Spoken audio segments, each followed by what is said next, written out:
The other side of it, and this is on us, is what I call the you should versus I should problem. And so if I said, Scott, you really should lose weight. First of all, you'd be a little defensive and probably smack me around a little bit. But that would be just what I call an externally driven decision. I'm trying to convince you to do something. And you're an adult, and you're probably going to push back. But if you said, gosh, I really should lose a few pounds, what are some of the best ways to do that? Now you're open and receptive to suggestions about things you might want to do with diet and exercise and things like that. Because now you're working with an internal decision.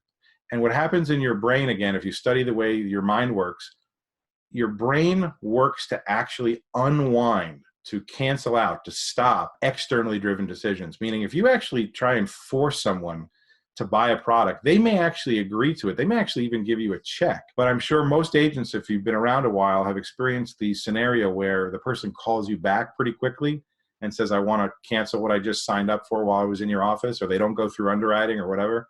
That's your brain working to unwind an external decision. But when you make an internal decision, your brain actually spends a lot of time, effort, and energy trying to reinforce that you made a good decision. And that's when stuff really sticks. And of course, we don't want to just write this stuff. We want it to stick.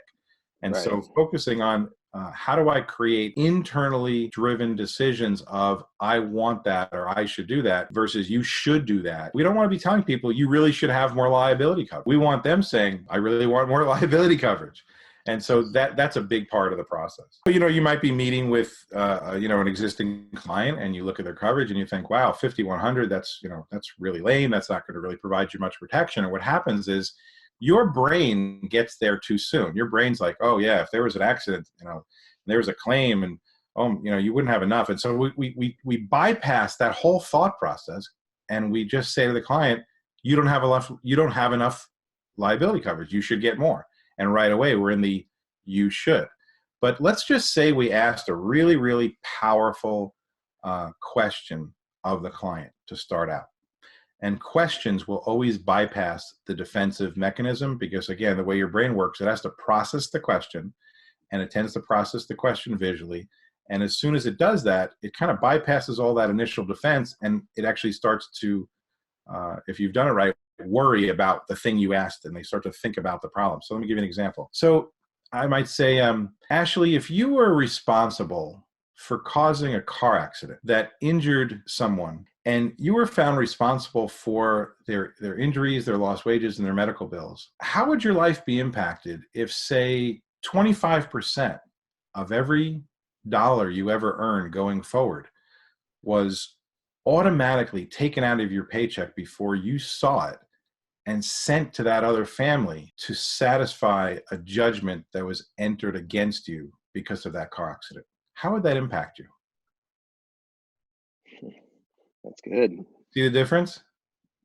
Now, all of a sudden, my brain right away has to process that question and think about what I just asked.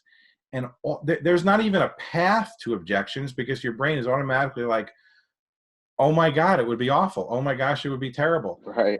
They'll usually verbalize that. They'll say, oh, it would be terrible. And what the mistake would be to stop and say, yeah, I agree. Look, you should get more coverage. See, then you're going back. You just wasted that whole experience. They obviously saw something in their mind that caused them to say that would be awful. That would be terrible. So you would say to them, can you share with me what you're seeing, what you're visualizing in your mind that causes you to say it would be awful or it would be terrible? Because I agree, but I want to make sure I understand what you're thinking. And they begin to describe to you, and you might need to coach them a little bit on what they couldn't do because of the absence of 25% of their income. And I'm in Washington. I'm just using those numbers. Whatever state you're in, you should know what the maximum wage garnishment percentage is, both in terms of percentage and time that a court can garnish your wages for. So I use 25% because that's the number I know.